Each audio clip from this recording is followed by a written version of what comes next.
Hello everyone, welcome to Parthings. मेरा नाम है अमन कुमार और पार्थिंग्स में आपका बहुत बहुत स्वागत है। तो आज हम लोग फिजिक्स के एक टॉपिक को कवर करने वाले हैं जो स्टार्टिंग का टॉपिक है। बहुत से आप लोग जानते ही होंगे। इस चैप्टर को हम लोग स्पीड एंड वेलोसिटी के नाम से जानते हैं या फिर कुछ लोग इसको मोशन के नाम से भी जानते हैं। इस चैप्टर को आज हम लोग कवर करने वाले हैं। बहुत ऐसे बच्चे होंगे जो इस चैप्टर से वेरी मच अवेयर होंगे बहुत अच्छे तरीके से, लेकिन फिर भी अगर मैं इसको कवर करना चाहूं तो मैं आप लोगों के लिए बहुत ही बेसिक से स्टार्ट करूंगा, जहां मैं ये समझूंगा कि आपको कुछ भी नहीं आता। ठीक है, हमें पता है कि आप सभी में से बहुत सारे बच्चे सब टॉपिक से अवेयर भी होंगे, पर कोई बात नहीं, मेरी तरफ से ये एजम्पशन रहेगा कि आपको कुछ भी नहीं आता है। तो आप लोग थोड़ा पैसेंस रखकर इसको सीखने की कोशिश करेंगे। ठीक है, जैसे हमारा कुछ टॉपिक अगर मेंशन करें तो इसमें फर्स्ट टॉपिक है, जैसे मान लो कि दूरी क्या होता है। ठीक है, दूरी यानी कि हम लोग इसको डिस्टेंस के नाम से भी जानते हैं। और दूसरा टॉपिक अगर बात करें तो इसी का जस्ट साथ साथ अगर लेके चलेंगे हम लोग तो वो होगा डिस्प्लेसमेंट यानी कि विस्थापन। ठीक है, इसके साथ साथ एक और छोटा टॉपिक होगा जो हमारा होगा चाल यानी कि स्पीड। और इसके साथ साथ कवर होने वाला टॉपिक होगा वेग यानी कि वेलोसिटी। वेग यानी कि वेलोसिटी। तो ये हमारे कुछ छोटे छोटे टॉपिक हैं। जैसे ही वेग वेलोसिटी यानी स्पीड वेलोसिटी खत्म होगा तो हमारा एक टॉपिक आएगा जो है हमारा एक्सेलरेशन। ठीक है, एक्सेलरेशन बोले तो त्वरण। ठीक है, इसको हम लोग हिंदी में त्वरण के नाम से जानते हैं। और साथ ही साथ इसी का जस्ट जो नेगेटिव अगर नेगेटिव होता है तो हम लोग उसको बोलते हैं रिटार्डेशन यानी कि मंदन। ठीक है, तो इसके साथ साथ हम लोग पढ़ेंगे रिटार्डेशन यानी कि मंदन। अब अगर बात करें कि ये इतना खास क्यों है, ये बेसिक तो आप लोगों को आता होगा और मैं भी आप लोगों में से ये भी बहुत लोगों को लग रहा होगा कि सर ये क्या पढ़ा रहे हो, ये तो मुझे पता है। मैं अच्छे तरीके से जानता हूं कि ये सारे टॉपिक आप लोगों में से कईयों को अच्छे तरीके से आते हैं। और मैंने ये भी देखा है कि जिनको ये टॉपिक बहुत अच्छे तरीके से आते हैं, जब उन्हें क्वेश्चन दिया जाता है, जब उनके पास एग्जाम में क्वेश्चन आते हैं इस टॉपिक से रिलेटेड, तो अच्छे के तोते उड़ने लगते हैं।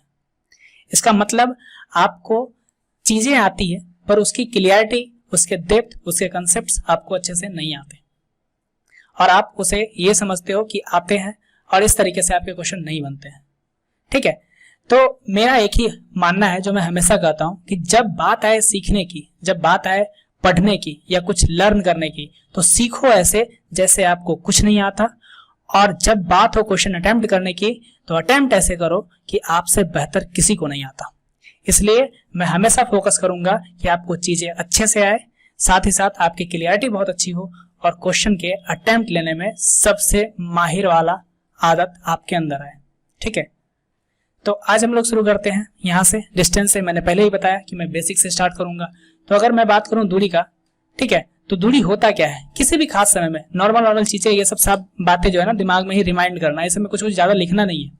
ठीक है, डायरेक्ट दिमाग में आपको सुनना है बस, और सुन के जहां जहां मुझे चीजें लगेगी, मुझे अच्छे से एक्सपीरियंस है कि मुझे क्या लिखाना है क्या नहीं लिखाना है, इसलिए आपको वरी करने की नीड नहीं है। बस आप ध्यान से रखो, जो बातें मैं कहूं करने के लिए वो आप करना।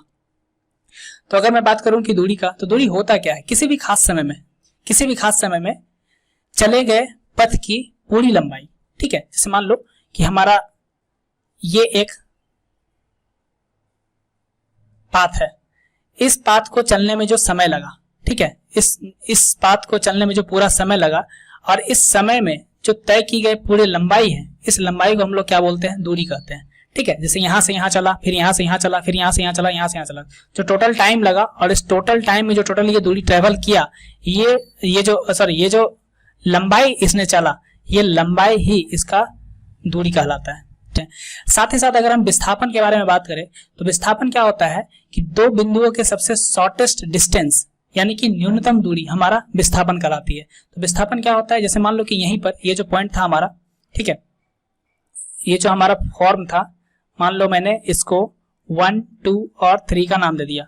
ठीक है, 1 को, 2 को, 3 और ये 4 नाम दे दिया। ठीक है, अगर कोई बंदा पॉइंट नंबर 1 से 2 फिर 3 फिर 4 और फिर 1 को अगर जाता है तो इस केस में वो जो टोटल दूरी तय करेगा वो इस सारे दूरी का सम होगा, इस सारे लंबाई का सम होगा, ये लंबाई, ये लंबाई, ये लंबाई और ये लंबाई का सम होगा, ठीक है, यानी कि जोड़ होगा, वो होगा पूरा दूरी। लेकिन जैसे ही बात करूं मैं सबसे विस्थापन की, तो विस्थापन क्या बोलता है, जिन दो पॉइंट के पास आपने चला है, जिन दो पॉइंट को आपने कवर किया है, उस दोनों पॉइंट के बीच का सबसे न्यूनतम दूरी कितना होगा। तो इसी पॉइंट पर अगर कोई बंदा खड़ा है, इसी पॉइंट पर, और इसी पॉइंट से उसका न्यूनतम दूरी पूछा जाए तो ये कितना होगा, शून्य होगा, क्योंकि वो तो वहीं पे खड़ा है, ठीक है। तो ये शून्य हमारा क्या बताता है, विस्थापन बताता है। ये शून्य हमारा क्या बताता है, विस्थापन बताता है, यानी कि डिस्प्लेसमेंट बताता है।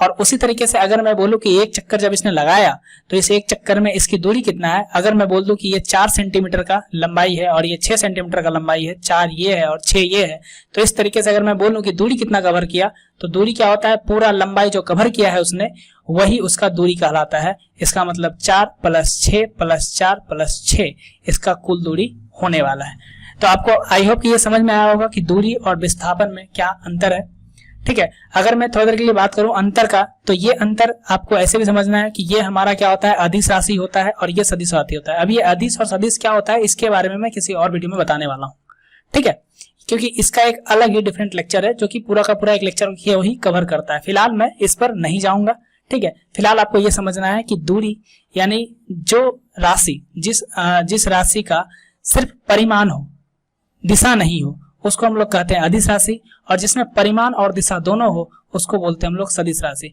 पर ये सदिश का एग्जैक्ट डेफिनेशन नहीं है, ये बात आप याद रखना, क्योंकि एक और होता है जिसको बोलते हैं हम लोग ट्रायंगल लॉ ऑफ एडिशन, ठीक है, ट्रायंगल लॉ ऑफ एडिशन, ठीक है। ये थोड़ी थोड़ी बातें मैं कर दे रहा हूँ, पूरा का पूरा सदिश का बात नहीं कर रहा हूँ, ठीक है, क्योंकि उसका और भी एक सेपरेट लेक्चर में अगर डिफाइन करूँ तो बहुत लंबा हो जाएगा लेक्चर, ठीक है। तो फिलहाल मैं क्या बोल रहा हूँ कि सदिश और अदिश चेक करने के लिए, मतलब सदिश राशि बताने के लिए सिर्फ और सिर्फ मैग्नीट्यूड और डायरेक्शन बता देना सदिश नहीं होगा, बल्कि आपका ट्रायंगल लॉ ऑफ एडिशन भी फॉलो करना चाहिए, ठीक है। तो आप बोलोगे सर ये तो मैक्सिमम जगह पे नहीं लिखा हुआ रहता है, तो मैं बोलूंगा ये कि ठीक है, तो आप करंट के बारे में क्या सोचते हो, ठीक है, आप करंट के बारे में क्या सोचते हो। करंट के पास तो एक सर्टेन डायरेक्शन भी है, ठीक है, सर्टेन डायरेक्शन भी है। करंट के पास अपना कुछ मैग्नीट्यूड भी होता है, 1 एम्पियर, 1 एम्पियर या 2 एम्पियर या 3 एम्पियर, कुछ ना कुछ मैग्नीट्यूड तो होता ही है। अगर मैं डायरेक्शन के बारे में बात करूं तो भाई डायरेक्शन भी इसका होता है कि आपका हायर इलेक्ट्रॉन है वो लोअर इलेक्ट्रॉन डेंसिटी की तरफ फ्लो करता है और करंट उसके रिवर्स डायरेक्शन में फ्लो करता है। तो भाई डायरेक्शन भी है इसमें, लेकिन फिर भी करंट को हम लोग सदिश नहीं बोल रहे होते, ठीक है। तो इस तरीके से अगर मैं बोलूं तो जहां भी आप लोगों ने सीखा है कि सदिश और अदिश जानने के लिए सिर्फ ये होता है कि मैग्नीट्यूड और डायरेक्शन पता रहे तो सदिश होगा, और अगर डायरेक्शन मिसिंग रहे तो उसको अदिश कहेंगे, तो वो आपके कुछ कभी कंसेप्ट वो गलत पड़ जाएगा, क्योंकि वो actual meaning of vector quantity नहीं है। क्लियर। फिलहाल मैं इस पर अब ज्यादा बात नहीं करूंगा, अब मैं आगे बढ़ता हूं। तो इस तरीके से आपको ये समझना है कि दूरी आपका अदिश राशि है और विस्थापन आपका सदिश राशि है, ठीक है। अब मैं बात करता हूं चाल के ऊपर, ठीक है। तो जो नेक्स्ट टॉपिक है हमारा वो है चाल और वेलोसिटी। नेक्स्ट टॉपिक जो है हमारा चाल और है वेलोसिटी यानी कि वेग, ठीक है। चाल यानी स्पीड और वेलोसिटी यानी कि वेग, ठीक है। वेलोसिटी यानी कि वेग, ठीक है। तो चाल के बारे में अगर मैं बात करूं तो एकांक समय में, ठीक है, ध्यान रखना, एकांक समय में चली गई दूरी हमारा चाल कहलाता है। अब यहां बात करना कि एकांक समय में चली गई दूरी, ठीक है, बस इस पॉइंट को ध्यान रखना। और इसमें हम क्या बोलेंगे कि एकांक समय में तय किया गया विस्थापन, ठीक है, एकांक समय में तय किया गया विस्थापन। बात समझ में आ रहा है, दोनों में अभी डिफरेंस समझ में आ रहा होगा, ठीक है। एकांक समय में तय की गई दूरी यानी कि distance travel per unit time, ठीक है, distance travel per unit time is called speed, और displacement covered per unit time is called velocity, ठीक है। इसका मतलब अगर मैं बोलूं वेलोसिटी का फॉर्मूला क्या होगा, ठीक है, तो वेलोसिटी का फॉर्मूला हो जाएगा हमारा displacement upon time, displacement upon time. Clear है, यानी कि विस्थापन बटा समय, विस्थापन बटा समय। क्लियर है। जब भी पर का बात आता है, ध्यान रखना, जब भी पर का बात आता है, ये जो मीनिंग है ना कीवर्ड को पकड़ना, पर का जब भी बात होता है तो यहाँ पर टाइम का बात हो रहा होता है, ठीक है, या फिर किसी क्वांटिटी से भाग लगाने का बात हो रहा होता है। तो जैसे यहाँ पर बात किया ना कि distance travel per unit time, ठीक है, distance travel per unit time, तो डिस्टेंस, ठीक है, ट्रेवल पर यूनिट, जैसे पर बोले तो पर मतलब ये, ठीक है, बटा, और पर यूनिट टाइम मतलब टाइम नीचे, तो ये हमारा क्या हो गया स्पीड। तो स्पीड बराबर क्या हो गया, ये डिस्टेंस अपॉन टाइम, और अगर मैं वेलोसिटी बोलूं तो वेलोसिटी यानी कि वेग बराबर क्या हो गया विस्थापन बटा समय। क्लियर है? तो ये दोनों में डिफरेंस समझ में आ रहा होगा। अब ध्यान से देखना कि दूरी हमारा क्या था, अदिश राशि था, दूरी हमारा क्या था, अदिश राशि था, इसका मतलब स्पीड हमारा क्या हो जाएगा, अदिश राशि होगा। ये एक जनरल कंसेप्शन है, ठीक है, हर जगह इसको अप्लाई मत करना, लेकिन हाँ मैक्सिमम जगह पे आप इसको अप्लाई कर सकते हो कि जो डिराइव हुआ है, ठीक है, जो डिराइव हुआ है वो हमारा कौन सा क्वांटिटी था पहले, ठीक है। अगर टाइम के बारे में बात करूं तो टाइम हमारा इंडिपेंडेंट होता है, टाइम हमारा इंडिपेंडेंट होता है, ठीक है, और जो हमारा डिस्टेंस है या कोई और क्वांटिटी है वो हमेशा डिपेंडेंट होता है। सर ये इंडिपेंडेंट और डिपेंडेंट का मीनिंग क्या है, वही देखो, इंडिपेंडेंट और डिपेंडेंट का मीनिंग ये है कि जब भी आपने ग्राफ ड्रॉ किया होगा ना तो टाइम को हमेशा एक्स एक्सिस पे लिया होगा, ठीक है। क्या कभी आपने सोचा है कि टाइम को एक्स एक्सिस पे आपने क्यों लिया, कभी सोचा आपने? तो वो इसलिए क्योंकि टाइम जो है ना वो इंडिपेंडेंट क्वांटिटी है। इंडिपेंडेंट मतलब ये कि टाइम किसी पर डिपेंड नहीं करता, करता है क्या सूरज का उगना और सूरज का डूबना किसी बात पे निर्भर है, ठीक है। आप बोलोगे रोटेशन पर, भाई उसका जो टाइम है ना वो तो फिक्स है ना, ठीक है, तो टाइम किसी और पे डिपेंड नहीं करता है। जैसे अगर हम मैथमेटिकल इक्वेशन के बारे में बोले तो हमको पता है कि कोई भी फंक्शन जब होता है एफ(x) हम लोग जनरली लिखते हैं, ये थोड़ा सा एक्स्ट्रा है, आप इसको चाहो तो ग्रहण कर सकते हो, नहीं तो फिर भूल भी सकते हो। जैसे मान लो कि f(x) = x+5 है, तो f(x) को हम लोग y भी लिखते हैं और y = क्या होता है x+5, ठीक है। तो यहाँ पर अगर मैं बात करूँ ना धीरे से कि ये जो y है ये y डिपेंड कर रहा है किस पर, x पर। अगर मैं x को 0 कर दूं तो y हमारा हो जाएगा 5, अगर मैं x को 1 कर दूं तो y हमारा हो जाएगा 6। इसका मतलब ये है कि y का वैल्यू हमेशा डिपेंड कर रहा है किस पर, x पर। इसीलिए जब यहाँ एक्सेस की बात होता है ना, जब यहाँ एक्सेस का बात होता है तो x एक्सिस को हम लोग बोलते हैं इंडिपेंडेंट एक्सिस, ठीक है, इंडिपेंडेंट एक्सिस, और y को हम लोग कहते हैं डिपेंडेंट एक्सिस, क्योंकि ये डिपेंड कर रहा होता है हमेशा x के वैल्यू पे। तो इसी वजह से ना हम लोग अक्सर किसी भी ग्राफ में आपने टाइम को y एक्सिस पे कभी नहीं देखा होगा, क्योंकि टाइम ही एक ऐसा क्वांटिटी है जो जल्दी किसी के ऊपर डिपेंड नहीं करता, ठीक है। इसका इंडिपेंडेंसी पूरा प्योर है पूरे फिजिक्स में, क्लियर। इसलिए टाइम जब इंडिपेंडेंट है तो टाइम किसी के क्वांटिटी में, अब ये बताया क्यों, क्योंकि अब जो उसका नेचर है, उस क्वांटिटी का जो नेचर है, सदिश है या अदिश है, जब ये इंडिपेंडेंट है तो उसके इसके इंडिपेंडेंट होने से किसी भी राशि का जो नेचर है वो चेंज नहीं करेगा। अगर ये दूरी अदिश था तो दूरी को मैंने टाइम से डिवाइड किया तो वो भी एक अदिश क्वांटिटी ही होगा, क्लियर है ना। इसलिए स्पीड भी हमारा क्या है, अदिश है। बात समझ में आया? ये थोड़ा सा इन डेप्थ है पर आपको समझना है, कोई दिक्कत नहीं है, ठीक है। मैं अक्सर हमेशा कह रहा हूं कि आपको ना तैयार किया जा रहा है, मैंने पहले ही बताया कि आपने ये पढ़ा होगा, बिल्कुल पढ़ा होगा, जो मैंने पढ़ा रहा वो आप पढ़े होंगे, ठीक है। लेकिन फिर भी मैंने बोला ना ये बच्चे कंसेप्ट में क्लियर नहीं होते, ठीक है। कई बार उनके कंसेप्ट के क्लियर नहीं होने की वजह से उनसे कई बार क्वेश्चन मार्क्स नहीं दे पाते, ठीक है। तो इसीलिए कभी भी जब भी पढ़ो कोई भी चीज तो ऐसे पढ़ो जैसे कि आपको कुछ नहीं आता, लेकिन जब आपका बारी आए क्वेश्चन अटेम्प्ट करने की तो अटेम्प्ट ऐसे करो ना जैसे कि आपसे बेहतर किसी को नहीं आता, ठीक है। तो ये हमारा इस तरीके से, अगर मैं यहाँ पे भी बोलूं तो यहाँ पे भी क्या हो जाएगा, वेग हमारा क्या हो जाएगा कि भाई ये भी हो जाएगा हमारा वेक्टर क्वांटिटी, ये भी हमारा हो जाएगा वेक्टर यानी कि सदिश हो जाएगा, ये भी क्लियर है, ठीक है। क्यों? क्योंकि विस्थापन ऑलरेडी ये क्या था, वेक्टर था, क्लियर। तो इस तरीके से मैं बोलूं तो चाल और वेग में भी क्या अंतर है, तो ये भाई सदिश है, सॉरी ये अदिश है और ये हमारा सदिश है। अब अगर ये अदिश है तो इसमें सिर्फ और सिर्फ क्या होगा, मैग्नीट्यूड होगा, डायरेक्शन नहीं होगा, और इसमें क्या होगा, मैग्नीट्यूड भी होगा और डायरेक्शन भी होगा, क्लियर है। तो ये हमारा दो टॉपिक था जो आपने क्लियर, जो आई होप कि आपको क्लियर हुआ होगा। इसके बाद जो हमारा टॉपिक चलने वाला है वो है एक्सेलरेशन, ठीक है, और फिर रिटार्डेशन के ऊपर देखेंगे और इस चैप्टर से रिलेटेड सारे के सारे क्वेश्चन भी कवर करेंगे। अभी तक आपको लग रहा होगा कि इतना ही कम कंसेप्ट में आपके क्वेश्चन कैसे बन जाएंगे, तो मैं आपको विश्वास दिलाता हूं कि इतने ही कंसेप्ट में मैं आपके मोशन के मैक्सिमम क्वेश्चन जो आपके वेरियस एग्जाम्स में आते हैं, और ये फिक्स है, इस चैप्टर से आना क्वेश्चन फिक्स है, तो जितने भी वेरियस एग्जाम में क्वेश्चन आते हैं ना, मैं इतना ही कंसेप्ट से आपके सारे क्वेश्चन करवाऊंगा, इस बात की गारंटी मैं लेता हूं, ठीक है। तो अब फिलहाल मैं लाने वाला हूं क्या, फिलहाल मैं लाने वाला हूं अब त्वरण, जो हमारा नेक्स्ट टॉपिक है। त्वरण को हम लोग क्या बोलते हैं, एक्सेलरेशन, ठीक है। एक्सेलरेशन को मैं शॉर्ट में कुछ इस तरीके से लिखता हूं। इसके साथ साथ एक हमारा चलता है रिटार्डेशन यानी कि मंदन, ठीक है। तो ये रिटार्डेशन को मैंने शॉर्ट को रिटार्ड कर दिया और इसको हम लोग लिख दिया हिंदी में मंदन, इसको हिंदी में बोलते हैं मंदन, ठीक है। तो जो मोशन में त्वरण होता है उसको हम लोग बोलते हैं एक्सेलरेटिव मोशन यानी कि त्वरित मोशन, और जिसमें हमारा मंदन होता है उसको बोलते हैं हम लोग मंदित गति या फिर रिटार्डिव मोशन। क्लियर है? तो हमारा अब पहले समझेंगे हम लोग कि एक्चुअल में त्वरण होता क्या है और रिटार्डेशन क्या होता है। तो भाई त्वरण का ही ना, त्वरण का ही एक वर्जन है रिटार्डेशन भी, ठीक है, तो वो बाद में बात करेंगे। पहले हम लोग समझते हैं त्वरण होता क्या है। तो भाई वेलोसिटी में जो चेंज होता है ना, ठीक है, यानी कि चेंज ऑफ जो हमारा वेलोसिटी है, ठीक है, तो इसमें हम लोग क्या बोलते हैं त्वरण के बारे में? त्वरण कहलाता है कि rate of change of velocity, rate of change of velocity, ठीक है, rate of change of velocity यानी कि वेग में परिवर्तन की दर, ठीक है, वेग में परिवर्तन की दर हमारा त्वरण कहलाता है। तो वेग में अब देखो त्वरण में जो पहला लेटर है वो क्या है? ए है। तो वेग में परिवर्तन, तो वेग में परिवर्तन हुआ होगा मतलब कुछ ना कुछ इनिशियल वेलोसिटी रहा होगा, ठीक है, कुछ ना कुछ इनिशियल वेलोसिटी रहा होगा आपका, और फिर कुछ ना कुछ फाइनल वेलोसिटी रहा होगा। समझना बात को, ठीक है। वेग में परिवर्तन हुआ है मतलब पहले कोई और वेलोसिटी रहा होगा, फिर बाद में कोई और वेलोसिटी रहा होगा, ठीक है। तो जो हमारा इनिशियल वेलोसिटी है, जो हमारा इनिशियल वेलोसिटी है उसको जनरली हम लोग u से डिफाइन करते हैं, ठीक है, जनरली हम लोग u से डिफाइन करते हैं, और जो फाइनल वेलोसिटी है वो जनरली हम लोग v से डिफाइन करते हैं। क्यों ऐसा करते हैं? क्योंकि अगर ABCD भी आप पढ़ोगे ना तो पहले हमारा u आता है और फिर हमारा v आता है, मतलब u हमारा क्या हो गया? इनिशियल, और b हमारा क्या हो गया? फाइनल। तो इस तरीके से अगर बोले हम परिवर्तन, वेग में परिवर्तन की दर, ये बोला है ना, एकदम थ्योरी के हिसाब से जाना है, वेग में परिवर्तन की दर, तो वेग में परिवर्तन, तो परिवर्तन कैसे निकलता है?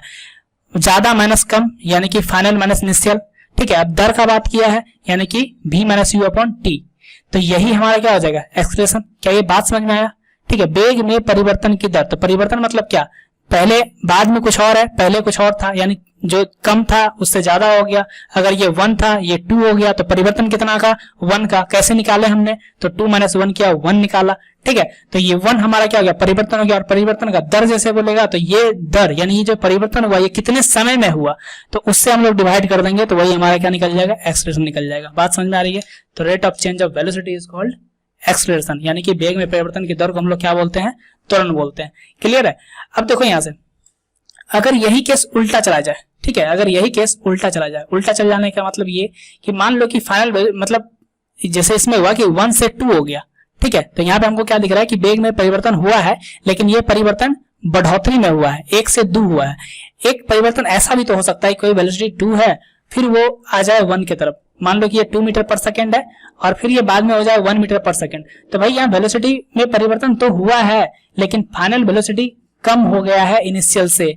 इसका मतलब फाइनल जो है वो कम है इनिशियल के वैल्यू से। इसका मतलब यहाँ जो चेंज हुआ है वो नेगेटिव साइड में हुआ है, कम के साइड में हुआ है। तो ऐसे वेलोसिटी में चेंज को, ऐसे वेलोसिटी में चेंज के रेट को हम लोग मंदन बोलते हैं। मतलब यहाँ भी हमारा फाइनल होगा, ठीक है, तो ये फाइनल हमारा बन जाएगा, ये फाइनल और ये बन जाएगा हमारा इनिशियल। तो यहाँ पे जो फाइनल माइनस इनिशियल होगा किसी ना किसी समय में वो हमारा निगेटिव होगा। क्यों? क्योंकि जो फाइनल है वो कम है और इनिशियल जो है वो ज्यादा है, तो ऑब्वियस सी बात है ये निगेटिव वैल्यू देगा।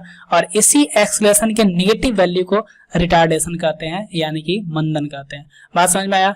त्वरण और मंदन एक ही चीज है। अगर ये कम वेलोसिटी से ज्यादा वेलोसिटी की तरफ बढ़ रहा है तो ये हमारा त्वरण हो गया, अगर ज्यादा वेलोसिटी से कम वेलोसिटी की तरफ बढ़ रहा है तो ये हमारा मंदन हो गया। इसका सबसे मस्त एग्जांपल है कि जब आप बाइक पे एक्सीलरेटर दबाते हो और उसके स्पीड बढ़ाते हो, ठीक है, मान लो कि बाइक आपने अभी स्टार्ट किया जस्ट और ये 0 किलोमीटर पर सेकंड का स्पीड चल रहा है, तुरंत आपने इसको गेन कर लिया 25 किलोमीटर पर सेकंड का, तो यहाँ पर जो आपने वेलोसिटी चेंज कर पाया है वो कम से ज्यादा की तरफ लेके गए हो, तो इसको हम लोग बोलते हैं, तभी ना बोलते हैं एक्सीलरेटर दबाओ, एक्सीलरेटर बढ़ाओ, ठीक है। हम लोग क्या बोलते हैं बाइक में कि एक्सीलरेटर को बढ़ाओ तब स्पीड बढ़ेगी। मतलब आपने क्या किया, स्पीड को बढ़ाया, ठीक है, और जो बढ़ाया वो जो रेट हुआ चेंज, ठीक है, स्पीड के रेट में जो चेंज आया वो किसी ना किसी समय में आया होगा, और वही समय हमारा क्या बोला जाता है? एक्सेलरेशन। क्लियर है? और सेम जब हम लोग ब्रेक लगाते हैं, ठीक है, जब हम लोग ब्रेक लगाते हैं तो ये ब्रेक हमारा किसका सिंबल है? रिटार्डेशन का। बात समझ में आया? तो ये हमारा था एक्सेलरेशन और रिटार्डेशन। अब जरा ध्यान से देखना कि अभी हमने त्वरण के लिए एक फॉर्मूला यूज किया, A = V minus u upon T. Clear है ना? ये फॉर्मूला हमारा किसका है? एक्सेलरेशन का। अगर बात करें रिटार्डेशन का तो ये भी रिटार्डेशन का भी यही फॉर्मूला है, ठीक है, रिटार्डेशन का भी यही फॉर्मूला है। क्लियर है? सिर्फ हमको यहाँ पे ध्यान क्या देना होता है कि ये जो v होगा एक टाइम पर, जैसे मान लो कि v अगर ग्रेटर देन है u का, ठीक है, v अगर ज्यादा है u से तो ये हमारा एक्सेलरेशन होगा। ये भी एक तरीके से आप कह सकते हो कि ये हमारा एक्सेलरेशन होगा। और अगर u ज्यादा है v से, ठीक है, तो ये हमारा रिटार्डेशन होगा। ठीक है, ये भी समझ सकते हो कि भाई अगर u ज्यादा पड़ गया v से, मतलब फाइनल वेलोसिटी अगर फाइनल वेलोसिटी से ज्यादा इनिशियल वेलोसिटी हो गया तो भाई ऑब्वियस सी बात है रिटार्डेशन होगा, और अगर इनिशियल वैल्यू से फाइनल वैल्यू ज्यादा हो गया तो ये हमारा एक्सप्रेशन होगा। बात समझ में आ गई, कोई दिक्कत नहीं। अब इसको ना थोड़ा बहुत छेड़छाड़ करते हैं और देखो अब मजा आने वाला है, असली मजा जो ना अब आने वाला है। जितने लोगों को लग रहा था कि भाई सर ये तो बहुत छोटे छोटे कंसेप्ट हैं, ये ज्यादा खास कंसेप्ट है नहीं, तो अब उनको दिखाता हूं कि यहीं से ना खास कंसेप्ट बिल्ड होते हैं। जो बेसिक है उसी से हम लोग अभी खास बनाते हैं। तो अभी देखा हमने कि a equal to b minus u upon t है। क्या आप इससे भी निकाल सकते हो क्या? अगर आप इससे भी निकालने का ट्राई करो तो देखो a इंटू टी हो जाएगा, ठीक है। ये t हमारा डिवाइड में था, इधर आके मल्टीप्लाई हो जाएगा, तो a इंटू टी बराबर क्या हो जाएगा v माइनस यू। यहाँ तक कोई दिक्कत नहीं। अब अगर मैं देखूं भी निकालना चाहूं तो u प्लस क्या हो जाएगा at, ठीक है। ये माइनस में u को उधर भेज दिया, प्लस में हो गया तो u प्लस at बन गया। तो जरा ध्यान से देखना, क्या ये मोशन का फर्स्ट इक्वेशन है? क्या ये मोशन का फर्स्ट इक्वेशन है? गति का ये पहला इक्वेशन है? तो बोलोगे हाँ सर, ठीक है। अब बताओ यार कि जब गति का इक्वेशन याद करने का बारी आता है तो सभी लोग किताब से देखकर याद करते हैं, या फिर जो भी सर आपको पढ़ाते हैं वो आपको याद करवा रहे होते हैं। क्या क्या याद करवा रहे होते हैं? तो v equal to u plus a t याद करवा रहे होते हैं। साथ ही साथ आपको याद करवा रहे होते हैं s equal to u t plus half a t square, ये याद करवाया जाता है आपको। उसके बाद याद करवाया जाता है v square equal to u square plus 2as, ये याद करवाया जाता है। और यही तीन इक्वेशन जो है वो खास होते हैं इस मोशन के लिए, ठीक है। इस मोशन के लिए सबसे जो प्यारा सा इक्वेशन है ये तीन इक्वेशन है। अब ये बताओ ये तीन इक्वेशन में से एक इक्वेशन जो आपको यहाँ दिख रहा है, ये फर्स्ट इक्वेशन आपको एक्चुअल में कहां से आया है? एक्सलेरेशन से। क्या आपने एक्सलेरेशन को कुछ इस तरीके से फील किया था? ठीक है, नहीं ना। अगर फील किया था तो अच्छी बात है, अगर नहीं किया था तो फिर देखो कि यही एक्सप्रेशन हमारा जो इक्वेशन का जो मोशन ऑफ इक्वेशन है उसका पहला इक्वेशन बन के रेडी कर देता है, सिर्फ यही से, ठीक है। अब अगर मैं बोलूं यहाँ पर सारा क्वांटिटी आपको पता है कि ये भी है क्या, तो भाई भी आपका फाइनल वेलोसिटी है, यू हमारा क्या है तो भाई इनिशियल वेलोसिटी है, ठीक है। उसके बाद ए हमारा क्या है तो भाई एक्सलेरेशन है, और टी हमारा क्या है तो टाइम है, ठीक है। ये हमारा बन गया। अब जैसे ही मैं बात करूं आपका इक्वेशन नंबर 2 का, तो इक्वेशन नंबर 2 आपको क्या दिखता है? ut plus half a t square, ठीक है। तो भाई ये ठीक है, ये फॉर्मूला है। मैं इसको दिखाता हूं कि ये आता कहां से। आप कहोगे, ठीक है, आप कहोगे कि सर मुझे तो वन डे एग्जाम की तैयारी करना है, मुझे तो इतना लंबा जान के क्या फायदा। तो भाई ये बताओ, ठीक है, ये बताओ जब आर्मी का ट्रेनिंग हो रहा होता है, जब आर्मी वालों का ट्रेनिंग हो रहा होता है तो क्या ये ट्रेनिंग करते हैं सिर्फ इसलिए कि आप इनको सिर्फ पाकिस्तान वाले के साथ लड़ना है? क्या इसलिए इन लोग का ट्रेनिंग होता है? ये नजर में रखा जाता है कि भाई अभी कल को इसको बोल देगा चलो भाई चाइना के साथ हो गया वॉर, तो चलो चाइना के साथ लड़ना, तो ये क्या बोलेगा? भाई मैंने तो पाक के लिए तैयार की थी, ठीक है, चाइना के लिए तो मैं तैयार हूं ही नहीं, मैं तो यहाँ फाइट ही नहीं कर पाऊंगा। तो मैं यही कहना चाहता हूं आप लोगों के लिए कि जब भी बात आए तैयारी करने की तो तैयारी ऐसे करो जैसे कि आपको कुछ नहीं आता, और तैयारी करो एक बार सबकी, ठीक है। अब ये एसएससी में जेई का एग्जाम हो जाए, ठीक है, या फिर एई का एग्जाम हो जाए, या फिर नॉन टेक्निकल में कोई भी एग्जाम हो जाए, ग्रुप डी का ही हो जाए या फिर रेलवे का ही हो जाए, कोई भी एग्जाम आपको हो जाए, ठीक है, उस एग्जाम के सारे प्रोस्पेक्टस को इस टॉपिक से कवर करो कि जो भी टॉपिक आप पढ़ो ना वो टॉपिक आप पूरा का पूरा कवर कर दो, ताकि उस टॉपिक के क्वेश्चन आपको कहीं भी दिखे ना तो वो क्वेश्चन आपसे बने, ठीक है। इसलिए मैं कहता हूं कि पढ़ो एक बार और फिर याद रहे वो बार बार, और वो काम दे आपको बार बार, ठीक है। इसलिए मैं जो करवा रहा हूं वो करो, इसमें ज्यादा टाइम लगेगा नहीं, ठीक है। आपके कंसेप्ट क्लियरिटी होंगे, अगर कंसेप्ट क्लियर रहेंगे ही नहीं तभी आप क्वेश्चन में अटकोगे, ये बात तय है, क्लियर। और मैं आपको वादा करता हूं कि अगर आप इस तरीके से पढ़ते हो तो आपको कहीं भी अटकने का नीड नहीं होगा, आप कहीं अटकोगे ही नहीं, आपका सारा कंसेप्ट क्लियर होगा, ठीक है। तो फिलहाल मैं अगर इस एस को बोलूं तो ये एस हमारा क्या होता है? डिस्प्लेसमेंट इसको बोलते हैं हम लोग, यानी कि दूरी बोलते हैं इसको, हम लोग डिस्टेंस भी बोल सकते हैं, ठीक है। जब न्यूमेरिकल पॉइंट ऑफ व्यू से जब क्वेश्चन चल रहा होता है तो इसी एस को हम लोग डिस्टेंस के तरीके से भी यूज कर लेते हैं और डिस्प्लेसमेंट के तरीके से भी यूज कर लेते हैं। जनरली ये डिफाइंड नहीं होता है, ठीक है। तो उसके बारे में ज्यादा सोचना नहीं है, बस ये समझना है कि ये एस हमारा क्या है? दूरी है। ये एस हमारा तय किया गया दूरी या फिर किस तरीके का डिस्टेंस है, क्लियर है। तो अगर मैं आपसे बात करूं कि ठीक है भाई आपका दूरी जो है, ये दूरी, ठीक है, ये दूरी आपका कहां से आता है? तो दूरी हमारा कैसे आता है? वेग, ठीक है, इनटू किससे? टाइम करने से आता है ना भाई।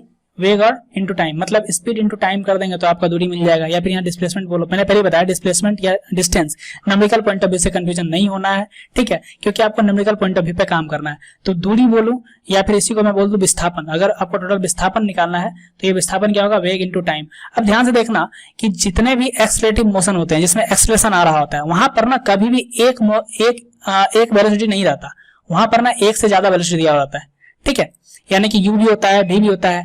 इसका मतलब यहाँ पर वेलोसिटी ज्यादा है, तो क्या सिर्फ वेलोसिटी कहने से काम चलेगा? नहीं, यहाँ पे हमको इससे अच्छा वर्ड खोजना होगा जो हम लोग बोलेंगे एवरेज वेलोसिटी, ठीक है। क्यों? क्योंकि यहाँ पर एक से ज्यादा है, तो फिलहाल हमारे पास 2 वेलोसिटी होता है, ठीक है। तो एवरेज वेलोसिटी इनटू हो जाएगा टाइम, ये हो जाएगा करेक्ट वर्ड में कहना कि विस्थापन इक्वल टू क्या हो जाएगा, एवरेज वेलोसिटी इनटू टाइम। अब ये बताओ, अगर आपके पास 2 क्वांटिटी है, ठीक है, आपके पास 2 क्वांटिटी और आपको बोले कि एवरेज निकालो, तो भाई दोनों क्वांटिटी का सम अपॉन 2, ठीक है। तो इस तरीके से हम लोग क्या निकालते हैं, एवरेज निकालते हैं। तो सेम यहाँ पर u है और v है, अगर मैं यहाँ से बोलूं एवरेज वेलोसिटी निकालने तो आप क्या करोगे, v प्लस u अपॉन 2 करोगे। तो इस केस में एवरेज वेलोसिटी क्या हो जाएगा, v प्लस u अपॉन 2। तो सिर्फ इसको यूज करना है यहाँ पर एवरेज वेलोसिटी के लिए। तो जैसे ही यहाँ पर हमको दिख रहा है एवरेज वेलोसिटी, इसके लिए हम लोग लिख सकते हैं v प्लस u अपॉन 2, इसमें कोई दिक्कत नहीं। और समय तो भैया हमारा समय ही रहेगा, और ये हमको निकलेगा s। कोई दिक्कत है यहाँ तक? चलो इसको हम लोग यहाँ से शुरू करते हैं, क्लियर है। तो अभी हमने क्या लिखा, s equal to v plus u upon 2 है, इंटू क्या है, टाइम। अब ध्यान देना कि अभी जस्ट पहले हमने v बराबर कुछ लिखा था, ठीक है, v बराबर हमने कुछ लिखा था u प्लस at। क्या मैं इस v के जगह पर वो काम कर सकता हूं? अगर इस v के जगह पर मैं लिख दूं u प्लस at, ठीक है, और बाकी u को मैं वैसे ही रहने देता हूं, नीचे 2 भी वैसे ही है, इंटू t, ठीक है, ये भी ऐसे ही है, कोई दिक्कत नहीं यहाँ तक। अब ध्यान से देखना कि एक u और एक u मिलके बन जाता है 2u, ठीक है, हैप्पी बर्थडे टू यू वाला 2u, ठीक है, समझ आ रही है बात, ठीक है। एक u और एक u मिलके क्या बन गया, 2u, और बाकी क्या है देखो तो 80 है, और क्या है भाई, ये मल्टीप्लाई हो रहा है t के साथ, और ये है नीचे 2, कोई दिक्कत नहीं। अब जरा ध्यान से देखना, इसी को मैं आगे बढ़ाता हूँ, ये t इसके साथ मल्टीप्लाई कर दो तो ये बन जाएगा 2ut प्लस बन जाएगा at स्क्वायर, और नीचे तो 2 है। अब देखना ये 2 दोनों में है, तो हम इसको अलग अलग कर सकते हैं, ये इसके लिए भी बन जाएगा, ये इसके लिए भी बन जाएगा, तो मतलब 2ut अपॉन 2 हो जाएगा, प्लस क्या हो जाएगा, at स्क्वायर अपॉन 2 हो जाएगा, और इस तरीके से बनेगा ut plus half at square. कोई दिक्कत? तो देखो भाई वो जो फॉर्मूला है ना, वो फॉर्मूला निकल के आ गया, क्या निकला, तो ut plus half at square. अब ये डेरिवेशन आपको समझाने के लिए मैंने लंबा किया है, लेकिन अगर आप चाहो तो बैठ के कॉपी कलम पे 1-2 बार प्रैक्टिस करोगे ना, तो ये डेरिवेशन बहुत ही छोटा हो जाएगा। क्यों? क्योंकि कंसेप्ट ये बहुत छोटा। कंसेप्ट क्या बोला, एवरेज वेलोसिटी निकालो आप, उसको टाइम से मल्टीप्लाई करो, और वही तो होता है हमारा विस्थापन, वही तो हमारा होता है डिस्प्लेसमेंट। और वो डिस्प्लेसमेंट का एवरेज वेलोसिटी होगा क्या, तो भाई v प्लस u अपॉन 2, यानी ये एवरेज वेलोसिटी हो गया, उसको टाइम से मैंने मल्टीप्लाई कर दिया, v के जगह पे वैल्यू रखा, और फिर जब उसको सॉल्व किया तो s equal to ut plus half at square बन के रेडी हो गया। और इसी को हम लोग बोलते हैं मोशन का इक्वेशन नंबर 2, इसी को हम लोग क्या बोलते हैं, मोशन का इक्वेशन नंबर 2। कोई दिक्कत? कोई दिक्कत नहीं। अब अगर मैं बात करूं इक्वेशन नंबर 3 का, तो इक्वेशन नंबर 3 क्या है भाई, v square equal to u square plus क्या है 2as है, यही है ना, v square plus v square equal to u square plus 2as है। अब मैं अगर इसके बारे में बताऊं एनालिसिस के बारे में, कि इसका एनालिसिस अगर हम लोग करना चाहें तो ये क्या दिखा रहा है, देखो तो ध्यान से, ठीक है। अगेन ये मत बोलना कि सर हमको डेरिवेशन नहीं करना है, नहीं करना है तो मत करो, ठीक है, लेकिन मैं बोल रहा हूं कि अगेन जो इसको करेगा वो ज्यादा फायदे में रहेगा, ठीक है, ये याद रखना, जो इसको करेगा वो ज्यादा फायदा में ही रहेगा और हमेशा ज्यादा फायदा में रहेगा, क्लियर है। तो देखो भाई, अगर मैं बोलूं कि ये कैसे आया होगा, इसका खास क्या है, इस इक्वेशन का खास बात क्या है, तो भाई देखो खास बात इसमें जानते हो क्या है, खास बात ये है कि इसमें समय नहीं दिया हुआ है, इसमें टाइम नहीं दिया हुआ है। इसका मतलब जब भी आपका कोई क्वेश्चन ऐसा हो जिसमें समय की चर्चा ना किया हो, ठीक है, तो वहां पर ये क्वेश्चन, ये फॉर्मूला लगने का चांसेस जो होता है वो मैक्सिमम हो जाता है। अगेन मैं कह रहा हूं मैक्सिमम हो जाता है, फिक्स नहीं होता है कि यही फॉर्मूला लगेगा, पर जो बात कर रहा हूं मैं वो क्या कर रहा हूं, मैक्सिमम हो जाता है। मतलब अगर समय नहीं दिया हुआ है तो ये फॉर्मूला पे आपका जो है क्वेश्चन ये क्वेश्चन बनने का चांसेस बढ़ जाता है। अब अगर इस फॉर्मूला में टाइम नहीं है, ठीक है, तो इसका मतलब ये है कि जो पहला फॉर्मूला ये था हमारा, और इससे पहले वाला जो फॉर्मूला ये था, ठीक है, ये वाला, इस दोनों में टाइम था। इसका मतलब जब अगर टाइम नहीं दिया हुआ रहेगा, ठीक है, तो मुझे ये बात क्लियर हो जाएगा कि भाई इस फॉर्मूला से बनने का चांसेस ज्यादा है। अगर समय दिया तो फिर इससे बनने का चांसेस कम है, इससे क्वेश्चन नहीं बनने वाला। ये भी एक तरीके का क्लू है, क्लियर। अब अगर मैं एक और चीज बताऊं कि चलो अगर इसका डेरिवेशन का बात करें हम, तो इसका डेरिवेशन में सबसे पहले देखो कि इसमें टी नहीं है, और बाकी के दो फॉर्मूला में टी था, v equal to u plus a t था एक, और दूसरा क्या था, s equal to u t plus half a t square. बस इसी से ये फॉर्मूला का डेरिवेशन हो जाएगा। क्लियर। जैसे यहाँ देखो टी नहीं है, तो टी नहीं है तो भाई यहाँ से टी निकाल के इसमें पुट कर देते हैं, ठीक है, तो टी से फ्री हो जाएगा ये, और जैसे ये फ्री हो जाएगा ये फॉर्मूला बन जाएगा। क्लियर। एक मेथड तो ये भी है। दूसरा मेथड है कि क्यों ना हम सिर्फ इसको लेके जाएं और आगे जाके बस इसके कंसेप्ट को इस्तेमाल करें और फिर बना ले। तो हम लोग क्या करते हैं, जो शॉर्टेस्ट नियम है उसको लगाते हैं, ठीक है, क्योंकि ऑलरेडी आप लोग इंटरेस्ट नहीं लोगे ज्यादा इसको प्रूफ करने में। तो मैं बोल रहा हूं अगेन कि कंसेप्ट समझने के लिए ये सारे मेथड बहुत जरूरी है, ठीक है, ये सब कुछ समझना बहुत ही ज्यादा जरूरी है। तो फिलहाल मैं यहाँ से क्या करूंगा कि टी निकालूंगा, और टी जब निकालूंगा तो ये बन जाएगा v माइनस यू अपॉन ए, कोई दिक्कत नहीं। अब देखो यहाँ से समय मिल गया है हमको, समय मिला। अगर मैं इसके पास जाऊं ये फॉर्मूला, तो ये फॉर्मूला जब आया था तो ये फॉर्मूला था क्या, अगर हमको दूरी निकालना है, एस बेसिकली यहाँ पर क्या रिप्रेजेंट कर रहा है, दूरी को। अगर हमको दूरी निकालना है तो क्या लिखते हैं हम लोग, एवरेज वेलोसिटी इनटू टाइम, और एवरेज वेलोसिटी क्या होता है, v plus you upon two into क्या, टाइम, और यही टाइम अभी हमने निकाला है, यानी v plus you upon two, और इंटू टाइम के बारे में बोलूं तो v माइनस यू अपॉन ए, जो यहां से लेकर के इसमें पुट किया। कोई दिक्कत, कोई दिक्कत नहीं। अब जरा ध्यान से देखो, तो ये a plus b into a minus b का फॉर्मेट है क्या, अगर ऐसा बात है तो ये a square minus b square बनेगा क्या, बिल्कुल सर ये बन जाएगा। इसका मतलब ये हो गया कि s इक्वल टू हो गया B square minus U square upon two A, ठीक है। एक बार इसको मैं लिख देता हूँ फ्रेज से ताकि सारे बच्चों को समझ में आ जाए, B square minus U square upon two A, और इस तरीके से मैं अगर देखो तो ये जो टू ए है डिवाइड हो रहा है वो इधर चला जाएगा भाग में, तो बन जाएगा टू ए एस। देख जरा ध्यान से देख, ये पूरा का पूरा क्या हो गया, प्रूफ हो गया ना। ये 2as है, माइनस वाले पार्ट को इधर लेके आ जाऊं तो ये u स्क्वायर हो जाएगा, बराबर हो जाएगा b स्क्वायर। तो इस तरीके से b स्क्वायर इक्वल टू क्या हो जाएगा, u स्क्वायर प्लस 2as, और ये फॉर्मूला नंबर थर्ड है, जो आया कहां से है, इसी दोनों फॉर्मूला का ये रिजल्ट है, समझ रहा है ना। तो इस तरीके से तीनों फॉर्मूले बनते हैं हमारे, ये तीनों फॉर्मूले हमारे पास क्या है, वो तीनों फॉर्मूले आ गए। अगर मैं इन तीनों फॉर्मूले को लेकर के कंक्लूजन करूं, ठीक है, तीनों फॉर्मूला, ये हमारा क्वेश्चन सेट किया हुआ है जो अभी बात करूंगा मैं। बहुत सारे क्वेश्चन लेकर रखा हूं, चिंता मत करना, हर टाइप का क्वेश्चन डिस्कस करूंगा। जितने भी क्वेश्चन यहाँ रखे गए हैं ना, ये सारे क्वेश्चन किसी ना किसी एग्जाम में पूछे गए हैं, किसी ना किसी एग्जाम के ये आए हुए क्वेश्चन है, ठीक है।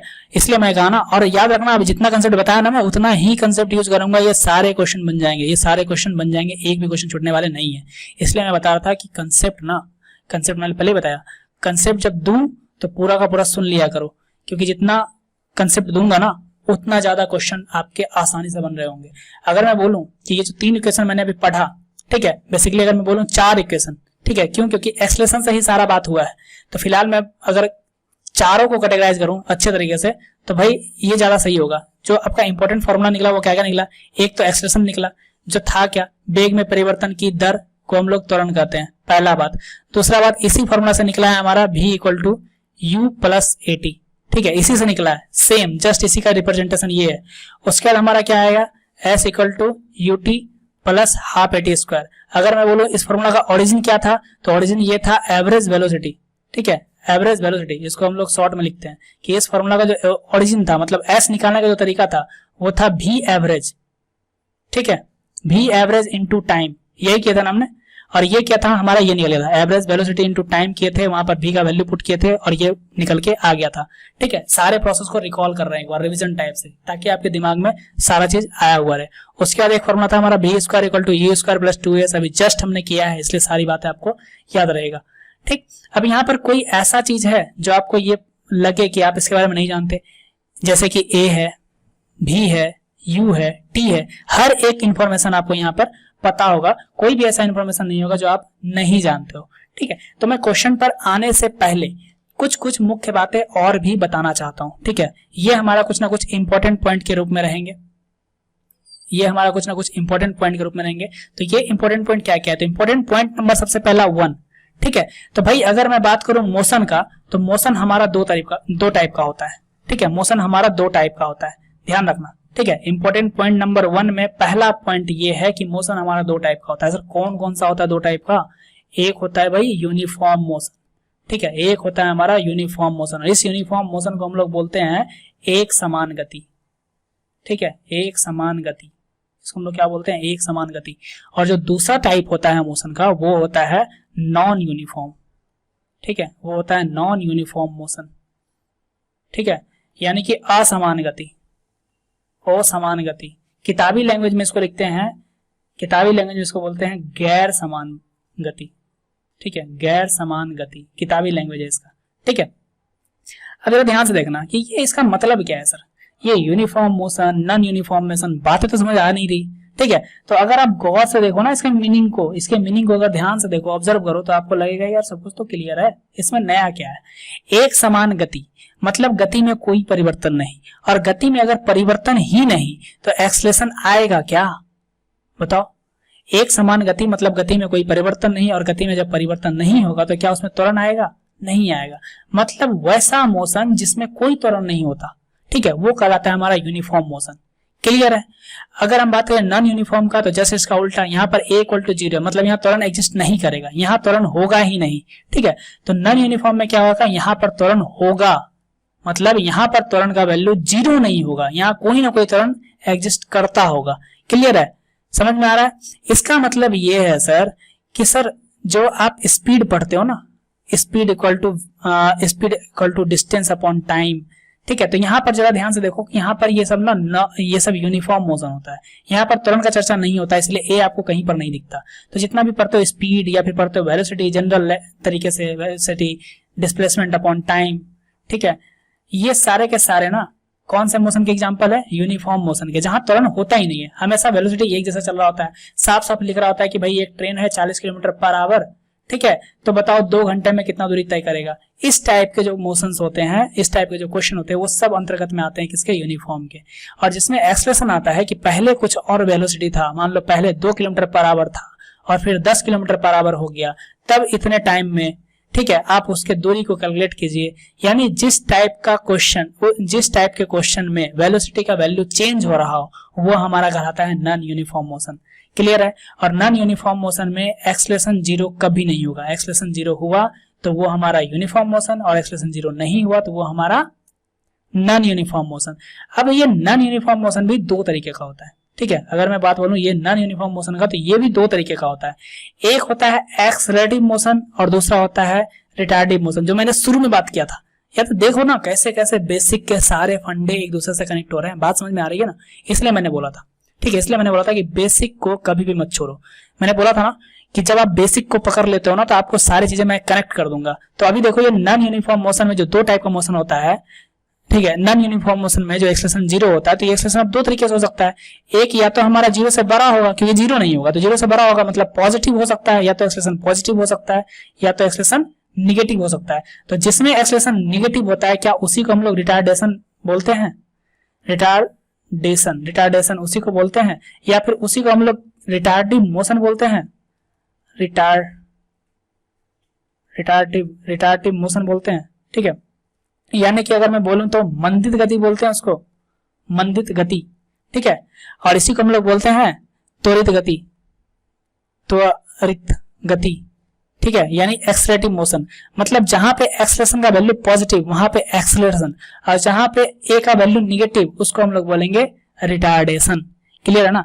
तो इस तरीके से अगर हम मोशन को पकड़े तो 2 तरीके का मोशन, एक यूनिफॉर्म मोशन, एक नॉन यूनिफॉर्म मोशन। अगर प्रैक्टिकल वाइज में बात करें भाई कि कैसे इसको हम समझेंगे सर, तो प्रैक्टिकल वाइज अगर मैं बात करूं तो प्रैक्टिकल वाइज कुछ इस तरीके से है कि अगर मान लो कि एक इंटरवल ऑफ टाइम, एक इंटरवल में मान लो कि ये इंटरवल है 5 सेकंड का, ठीक है, ये इंटरवल 5 सेकंड का है, और ये इस 5 सेकंड में जो गाड़ी है कोई वो 5 किलोमीटर चलता है, और फिर नेक्स्ट 5 सेकंड में, ठीक है, नेक्स्ट 5 सेकंड में भी गाड़ी 5 किलोमीटर ही चलता है, फिर नेक्स्ट 5 सेकंड में भी गाड़ी 5 किलोमीटर ही चलता है। मतलब यहाँ पर आप देखो तो शुरू से अंत तक के जर्नी में कहीं पर भी वेलोसिटी में चेंजेस नहीं आया है। हर इंटरवल ऑफ टाइम में जो वेलोसिटी है वो सेम है, मतलब 1 किलोमीटर पर सेकेंड है, 1 किलोमीटर पर सेकेंड, 1 किलोमीटर पर सेकेंड, हर जगह मोशन एक जैसा है, इसलिए हम लोग इसको बोलते हैं यूनिफॉर्म मोशन। और अगर हम बात करें नॉन यूनिफॉर्म मोशन का, तो सेम इंटरवल ऑफ टाइम में जो वेलोसिटी का वैल्यू होगा वो अलग अलग होगा। क्या बोला मैंने, सेम इंटरवल ऑफ टाइम में जो वेलोसिटी होगा वो अलग अलग होगा, मतलब इंटरवल सेम होगा। जैसे हमारे ये 5 सेकंड का इंटरवल बनाया था हमने, यहाँ भी मैं 5 सेकंड का इंटरवल बनाता हूँ, और इस 5 सेकंड में मान लो कि पहले 5 सेकंड में गाड़ी चला 4 किलोमीटर पर आवर, 4 किलोमीटर, फिर दूसरे इंटरवल में 5 किलोमीटर चला, और फिर तीसरे इंटरवल में 6 किलोमीटर चला। तो अगर मैं बात करूं कि यहाँ पर हर इंटरवल में वेलोसिटी कितना है, तो भाई पहले इंटरवल में वेलोसिटी जो है वो 4/5 है, दूसरे इंटरवल में वेलोसिटी है 5/5, और तीसरे इंटरवल में है 6/5, 5। तो यहाँ पर ध्यान से देखो कि कहीं पर भी जो वेलोसिटी है वो एक जैसा नहीं है, मतलब वेलोसिटी में चेंजेस आ रहे हैं, और ये चेंजेस आ रहे हैं मतलब ये नॉन यूनिफॉर्म है। अब नॉन यूनिफॉर्म है तो अगर ये वेलोसिटी बढ़ते जा रहे हैं, जैसे हमारा 4 किलोमीटर पर आवर 4/5 किलोमीटर था, फिर 5/5 किलोमीटर हुआ, फिर 6/5 किलोमीटर हुआ, तो यहाँ पर वेलोसिटी हमेशा क्या हो रहा है, वेलोसिटी हमारा से यहाँ पर बढ़ रहा है। तो ये हमारा एक तरीके से एग्जाम्पल किसका हो गया, एक्सलेटिव मोशन का। देखो पहला मोशन थोड़ा कम था, दूसरा उससे ज्यादा, फिर तीसरा उससे भी ज्यादा, मतलब यहाँ पर वेलोसिटी बढ़ रहा था। इसका मतलब ये एग्जांपल हो गया एक्सलेटिव मोशन का, मतलब त्वरित मोशन का। अगर जस्ट इसमें डाटा उलट दूं मैं 6, 5, 4 कर दूं तो यही एग्जांपल बन जाएगा रिटार्डिव मोशन का। तो ये है हमारा ओवरऑल कंसेप्ट का डिस्कशन। अगर इतना डिस्कशन आपको समझ में आया है तो आपसे एक भी क्वेश्चन नहीं बचेगा। और भी साथ साथ कुछ क्लू पॉइंट है जो न्यूमेरिकल में आपको बहुत ही फायदेमंद होने वाले हैं।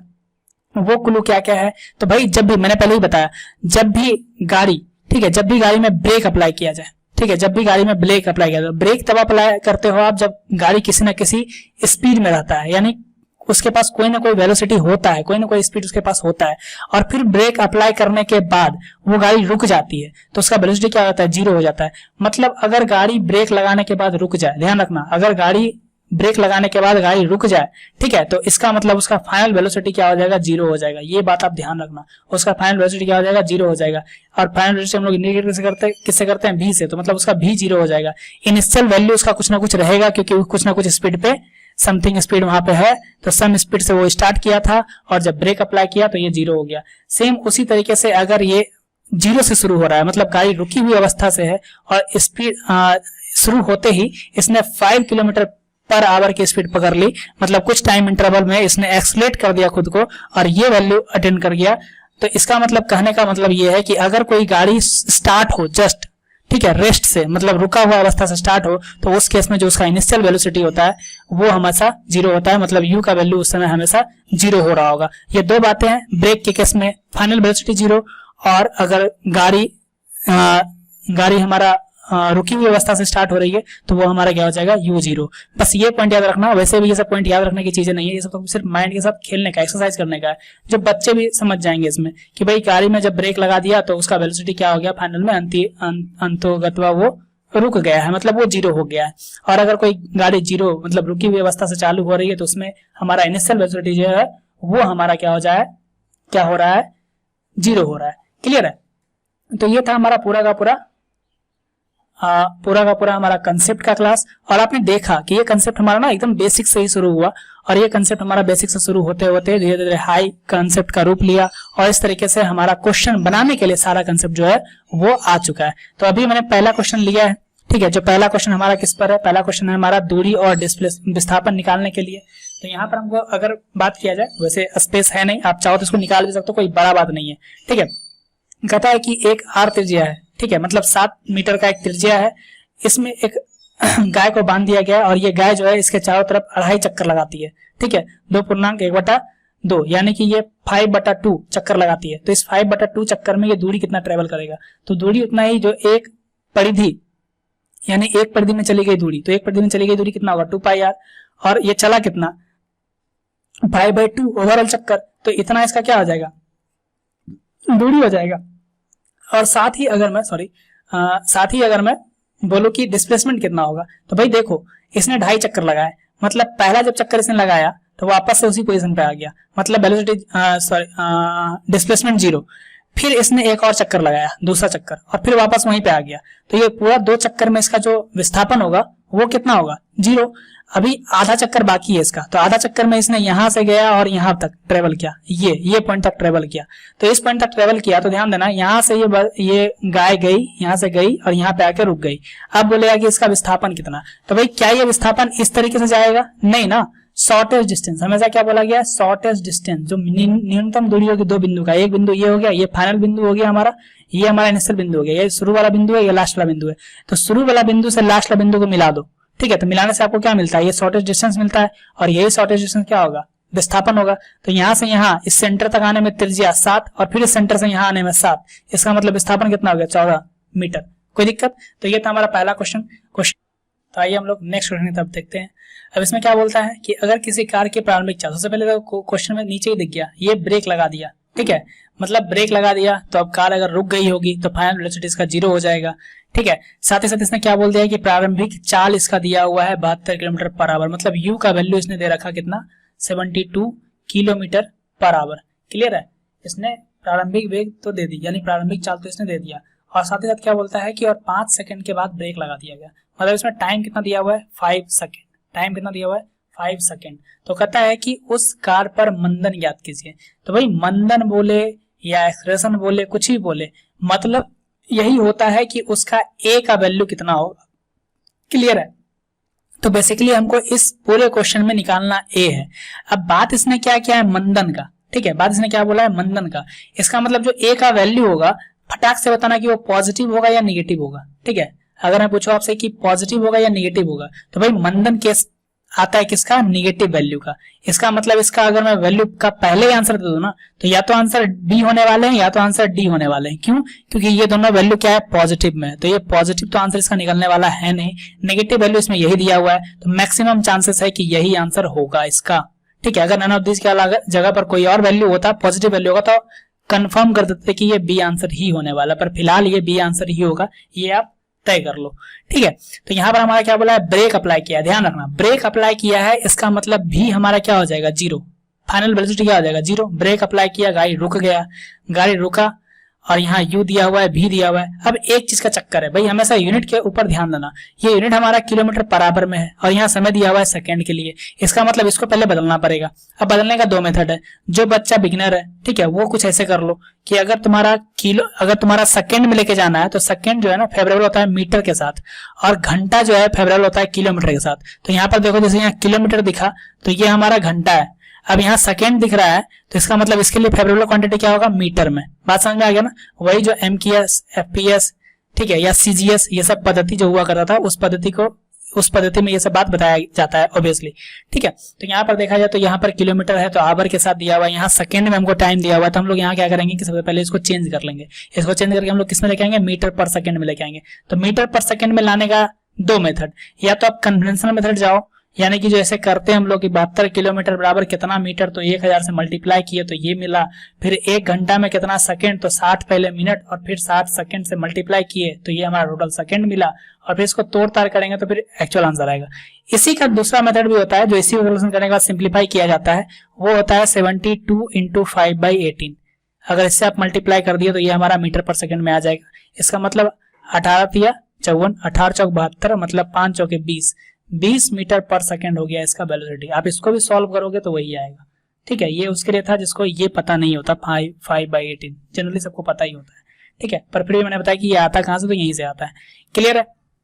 अब अगर मैं आपको बोलूं, ठीक है, अब अगर मैं आपको बोलूं कि यहाँ पर हमारा u मिल गया है किसमें, मीटर सेकंड में, टाइम दिया हुआ है सेकंड में, भी पता है हमको जीरो है, तो हमको क्या निकालना है, मंदन तो निकालना है।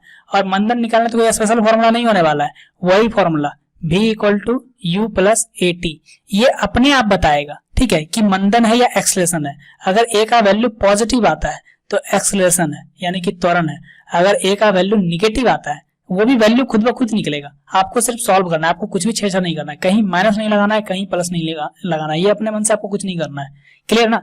ये हमेशा कर रहा हूँ, साइन के मामले में आपको कुछ नहीं करना है, ये हमेशा बोलूंगा कि आप ध्यान रखना, इस साइन को आप छेड़छाड़ मत करना। क्लियर है? उसको वैसे रहने दो, जो वैल्यू आने का है वो आएगा। क्लियर? तो यहाँ देखो भी क्या है हमारा, जीरो, u कितना है हमारा 20 मीटर पर सेकंड, और a हमको निकालना है, और समय कितना दिया हुआ है 5 सेकंड।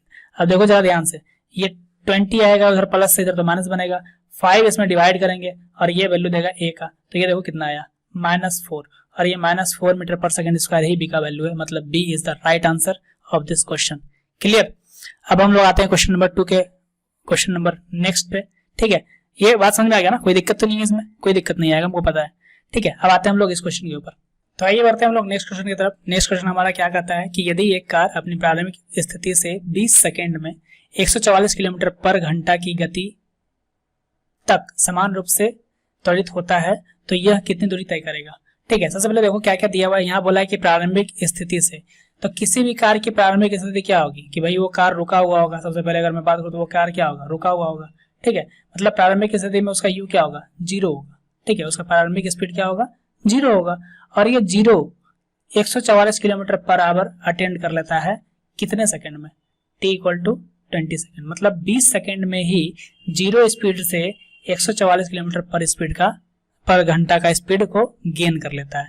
तो ध्यान से देखना कि इसमें जो फाइनल वेलोसिटी है वो क्या है, ये v है हमारा फाइनल, तो इसका मतलब v का वैल्यू दिया हुआ है 144 किलोमीटर पर आवर, और ये कितना में अटेंड किया, तो भाई 20 सेकेंड में गेन कर लिया। दूसरा बात, अगर इनिशियल वेलोसिटी क्या था, तो प्रारंभिक अवस्था से, मतलब प्रारंभिक अवस्था मतलब रुका हुआ अवस्था से, क्लियर है ना, कोई दिक्कत नहीं है। तो अब इसमें कहता है कि एक समान त्वरित रूप से होता है तो यह कितनी दूरी तय करेगा। तो अब देखो भाई, ये पूरा का पूरा रफ है, इधर ये जो दाएं साइड कर रहा हूं मैं, ये पूरा का पूरा रफ है। इसने बोला दूरी कितना तय करेगा, तो दूरी निकालने का अपने पास देखो कौन कौन सा रास्ता हो सकता है।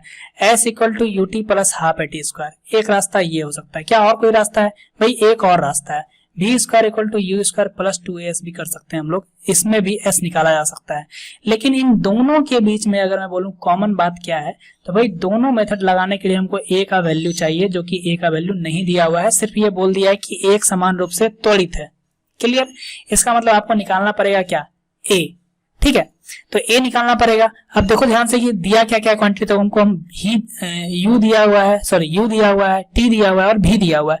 अब देखना, हमेशा इसका केयर करना, समय हमेशा सेकंड में दिखता है और ये हमेशा आवर और किलोमीटर में दिया हुआ है। तो सबसे पहले इसको हमको क्या करना पड़ेगा कि पहले मीटर पर सेकंड में लाना पड़ेगा, और उसके लिए हम लोग करेंगे 5/18 से मल्टीप्लाई, और ये हमको वैल्यू दे देगा मीटर पर सेकंड में। तो ये काम करना मत भूलना, ये काम अगर नहीं करेगा तो क्वेश्चन में आंसर मिलेंगे ही नहीं, बाद में बोलेगा सर हमसे बना ही नहीं, ठीक है। तो ये काम कभी भी मिस्टेक मत करना, ये क्वेश्चन ये हमेशा ध्यान रखना।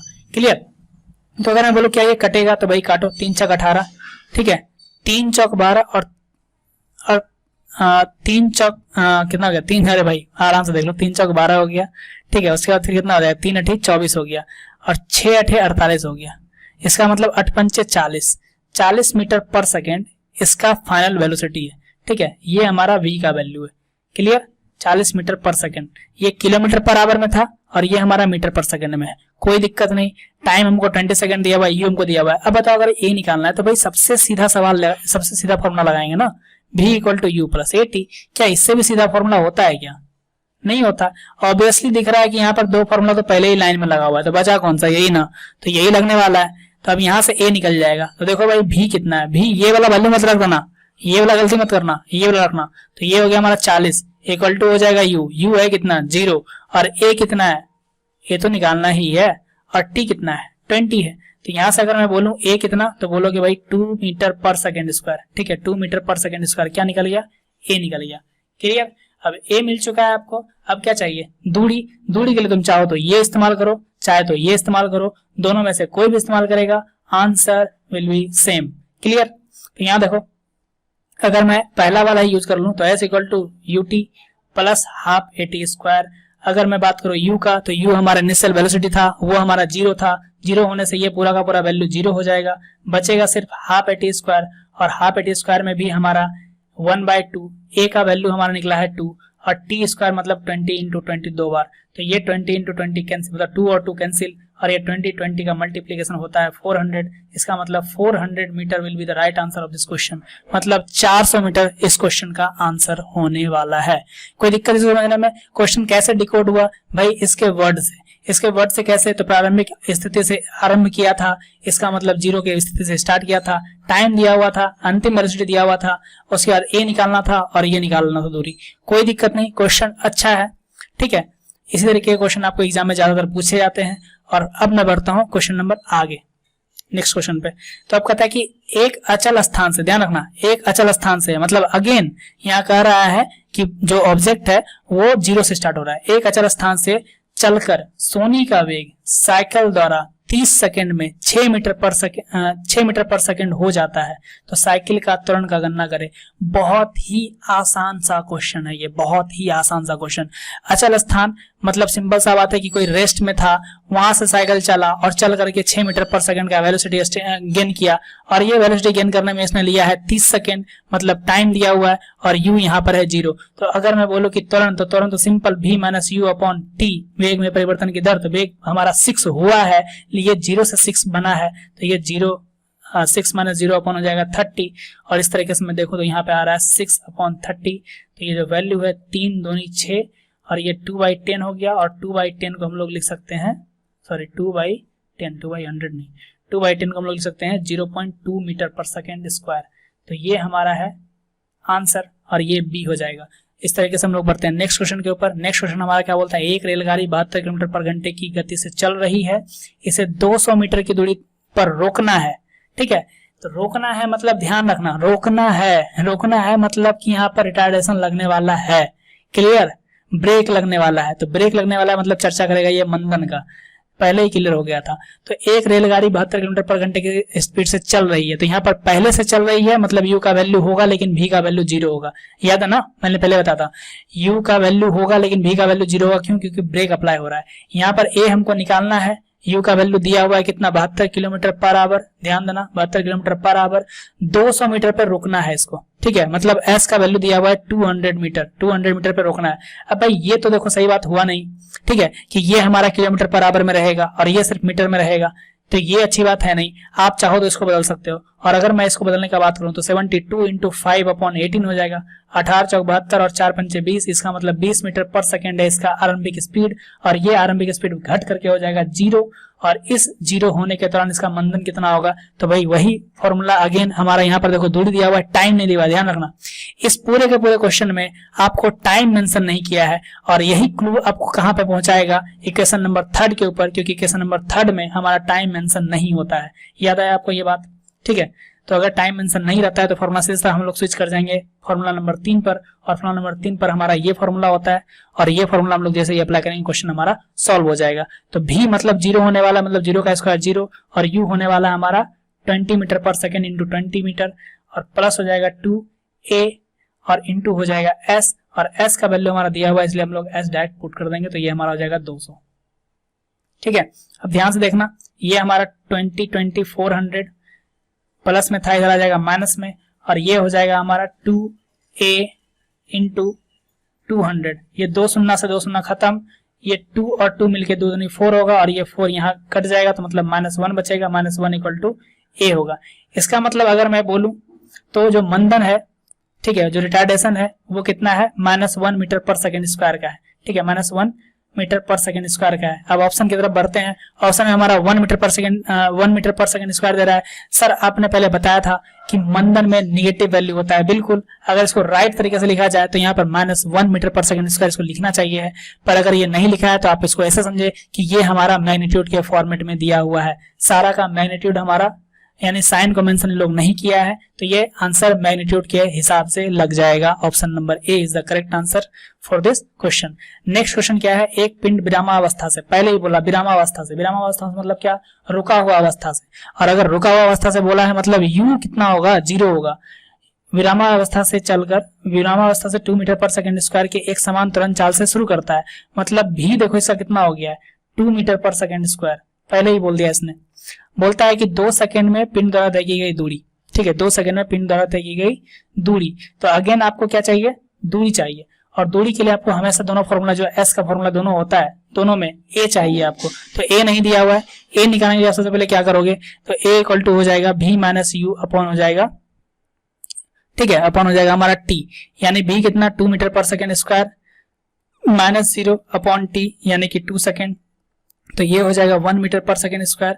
और जैसे ही ये 1 मीटर पर सेकेंड स्क्वायर को पुट करेंगे s equal to u t plus half a t square में, तो यहाँ पर देखो भाई प्रारंभिक वेग पहले दिया है 0, मतलब इसका वैल्यू हो गया 0, और ये हो जाएगा 1/2, a का वैल्यू 1 और t का वैल्यू कितना, देखो यहाँ 2 सेकंड में पूछा है, तो मतलब 2 दूनी 4, और ये 2 से 2 अगर कट जाए तो बचेगा सिर्फ 2 मीटर, यानी जो दूरी है वो कितना है, 2 मीटर है। कोई दिक्कत, तो 2 metre is the right answer, और option A is the correct. ठीक है, आगे बढ़ते हैं हम लोग क्वेश्चन नंबर नेक्स्ट में। इसमें बोलता है किसी वस्तु का नियत त्वरण, मतलब ए दे दिया है भाई, ठीक है, फटाफट 10 मीटर पर सेकेंड स्क्वायर दे दिया है। प्रारंभिक वेग भी दे दिया, मतलब आरंभिक वेग है 100 मीटर पर सेकेंड, ठीक है। कहता है कितने समय बाद, इस बार पहली बार पूछा है टी, ठीक है, टी पूछा है, बोला है कितने समय बाद टी कितना होगा कि इसका वेग दुगना हो जाए। वेग दुगना हो जाए मतलब कि हमारा u अगर 100 है तो v हमारा हो जाएगा 200, ठीक है, v u हमारा हो जाएगा 200, और हमको पूछा है टाइम के लिए होगा क्या, सिंपल सा formula u plus a t, और u प्लस ए टी में अगर sorry v equal to u plus, हाँ v equal to u plus a t, v हमारा है 200 और u हमारा है 1, इधर आएगा तो घट जाएगा, और नीचे ए हो जाएगा हमारा 10 और यहाँ से निकलेगा टी। तो जब हम लोग इसको कैलकुलेट करेंगे तो हमारा आएगा 10 सेकेंड और 10 second is the right answer of this question. चलते हैं क्वेश्चन नंबर नेक्स्ट के ऊपर। ये क्वेश्चन नंबर नेक्स्ट क्या बोलता है, एक कार 72 किलोमीटर पर घंटे की गति से चल रही है, यानी पहले ही चल रही है, ध्यान रखना पहले ही चल रही है, बोला ना पहले ही, एक कार 72 किलोमीटर पर आवर की गति से चल रही है ब्रेक लगाने के बाद। ये ब्रेक वर्ड ध्यान रखना, ब्रेक वर्ड मतलब initial value will be something, ठीक है, पर फाइनल वैल्यू हमारा हमेशा क्या हो जाएगा, 0 हो जाएगा, ठीक है। इनिशियल वैल्यू कुछ ना कुछ होगा पर फाइनल वैल्यू हमारा क्या हो जाएगा, 0 हो जाएगा। तो भाई इनिशियल वैल्यू ये दे रखा है कि u इक्वल टू कितना है, 17 किलोमीटर पर आवर है, ठीक है। उसके बाद हमारा जो फाइनल भी होगा वो 0 है। बोलता है कि ब्रेक लगाने के बाद इसे रुकने में 4 सेकंड लगता है, मतलब टी दे दिया है भाई 4 सेकंड, ठीक है, टी दे दिया 4 सेकंड। यदि कार का द्रव्यमान 1000 किलोग्राम है तो ब्रेक द्वारा लगाए गए बल का परिमाण क्या होगा। भाई बल पूछा है, ठीक है, इसमें कोई दिक्कत नहीं, बल पूछा है तो थोड़ा बहुत जिसको नॉलेज होगा, थोड़ा बहुत जो हम लोग न्यूटन के नियम पढ़े होंगे तो उसमें क्या बोलता है, F equal to m into A, जहां m क्या होता है, मास होता है। तो मास हमारा यहाँ दिया हुआ है 1000 kg और यहाँ पे एक्सेलरेशन का बात किया है। अब बताइए एक्सेलरेशन अगेन हमारा इसी क्वेश्चन पे आ गया, पहले वाले क्वेश्चन पे। आपको क्या निकालना है, ए निकालना है, क्लियर है, ए निकालना है। आपको u दिया हुआ है, v दिया हुआ है, t दिया हुआ है, सिर्फ ए निकालना है। तो अब देखो ध्यान से, ये सेकंड में है, ये घंटा में है, ये फेयर नहीं है, इसको तुम फेयर बनाओ, मतलब तुम इसको पहले ठीक करो, ठीक है। 18 चौक 72, 5 चौके 20, यानी 20 मीटर पर सेकंड। अब ये इसके साथ कंपीट करेगा, ठीक है। अब ये दोनों सेम सेम आ गए, क्लियर। तो अगर हम लोग यहाँ से a निकाले तो v इक्वल टू क्या होता है, u plus a t, v equal to क्या होता है, u प्लस ए टी, और v है हमारा 0, u है हमारा 20 प्लस a है हमारा कितना, a हमको निकालना है और t दिया हुआ है 4 सेकेंड। अब ध्यान से देखना कि हमारा जो a है वो कितना निकलेगा, ये 20 इधर आया, -20 अपॉन हो जाएगा 4 इक्वल टू हो जाएगा 1, सॉरी इक्वल टू हो जाएगा a और ये हो जाएगा 4 पंचे 20, यानी कि a इक्वल टू हो गया हमारा -5। चूंकि ये रिटार्डेशन लग रहा है, चूंकि ये ब्रेक अप्लाई हो रहा है, तो ब्रेक अप्लाई में जितना ब्रेक टिश्यू की वजह से जितना उसमें फोर्स लग रहा है वो फोर्स एक तरीके से रिटार्डिव है। तो ये हमारा रिटार्डिव होने का यानी रिटार्डेशन यानी मंदन होने के बारे में इंफॉर्मेशन दे रहा है। नेगेटिव आना मतलब ब्रेक लगने का इंफॉर्मेशन दे रहा है। तो हमको फिलहाल यहाँ पर सिर्फ मैग्नीट्यूड से मतलब है, तो जो एफ लगने वाला होगा वो कितना होगा, 1000 इंटू 5, तो इसका मतलब 5000, ठीक है, 5000 यानी 5 इंटू 10⁻³ यहाँ देखो 5000, और इसी 5000 को हम लोग कुछ इस तरीके से लिख सकते हैं 5 इंटू 10⁻³ न्यूटन। ये आंसर होगा राइट, क्लियर है, option number D is the correct answer. कोई दिक्कत है, ये क्वेश्चन वही था, सिर्फ और सिर्फ यहाँ पे फोर्स पूछा, तो फोर्स होता है कि F equal to m a, बस ये वाला कंसेप्ट हमको करना था। ए हमको ऑलरेडी उसी तरीके से निकालना है और एम में सिर्फ मल्टीप्लाई करना है और कुछ करना है नहीं। सेम ये क्वेश्चन देख लो, उसी तरीके से है कि 100 kg है द्रव्यमान वाली एक वस्तु को 6 सेकंड में 5 मीटर पर सेकंड से 17 मीटर पर सेकंड के वेग से एक समान रूप से त्वरित किया जाता है, यानी वापस से यहाँ तुरंत गायब है। आपको ए निकालना है, 2 वेग दिया हुआ है, ठीक है, 2 वेग आपको दिया हुआ है, ये प्रारंभिक वेग, ये अंतिम वेग दिया हुआ है, समय दिया हुआ है, तो आपको ए निकालना है। ए जैसे ही निकल जाएगा उस ए को इससे मल्टीप्लाई करना है और उस मल्टीप्लीकेशन के बाद हमारा जो है वो हमारा क्या आ जाएगा, बल आ जाएगा। अब अगर यहाँ पर कुछ ना कुछ अप्लाई किया, देखो यहाँ 200 200 200 200, अगर एलिमिनेशन टेक्निक लगाते हैं तो ये मीटर पर सेकंड स्क्वायर, ठीक है, ये बल का यूनिट नहीं होता, मतलब इसको खत्म करो, ये भी नहीं होता, ये मीटर पर सेकंड का, ये एलिमिनेशन मैं पहले ही बताऊं कि आप लोग कन्वेंशनल ही बनाना है इसको, जैसे मैंने बताया है, जो पिछले क्वेश्चन बनाया वैसे ही बनाना, ठीक है। अभी मैं थोड़ा सा एलिमिनेशन के बारे में बात कर रहा हूँ। एलिमिनेशन में क्या क्या है, देखो यहाँ पर मीटर पर सेकंड है, ये हमारा वेलोसिटी होता है, यहाँ पर पूछा है बल का परिमाण, तो ये ऑप्शन तो गलत है भाई, पहले बात ऑप्शन ये गलत है। ऑप्शन नंबर 2 पे आओ तो ये पास्कल है, पास्कल यूनिट होता है बल का, ठीक है, सॉरी पीए है, पास्कल, पास्कल हमारा क्या होता है, दाब का होता है, ये भी नहीं होगा। ये हमारा क्या हो जाएगा, त्वरण का, तो ये भी नहीं होगा। यहाँ देखो न्यूटन का सिर्फ है और सिर्फ एक आंसर है, तो ये हमारा ऑप्शन हो जाएगा option number d, sorry option number b is the correct answer for this question. ये बिना बनाए आंसर मिल चुका है इसका, ठीक है, क्यों, क्योंकि हमने यूनिट से पकड़ लिया। फिलहाल आपको ये काम नहीं करना, ये काम मैं जब फुल कोर्स पढ़ा रहा हूँ तब आपको करना है, ठीक है। ये काम फिलहाल आपको नहीं करना है, आपको नॉर्मल कन्वेंशनल मेथड से बनाना है, ठीक है, आपको उसी मेथड से बनाना है और कोई मेथड आपको ट्राई नहीं करना है। तो ये था आपका आज का लेक्चर। आई होप कि ये लेक्चर आपको पसंद आया होगा। आपने ढेर सारे क्वेश्चन ट्राई किए, इसको वापस से एक बार खुद से ट्राई करना, देखना कि आपसे बनता है या नहीं बनता है। मिलते हैं हम लोग फिर से किसी नेक्स्ट वीडियो में, तब तक के लिए जय हिंद।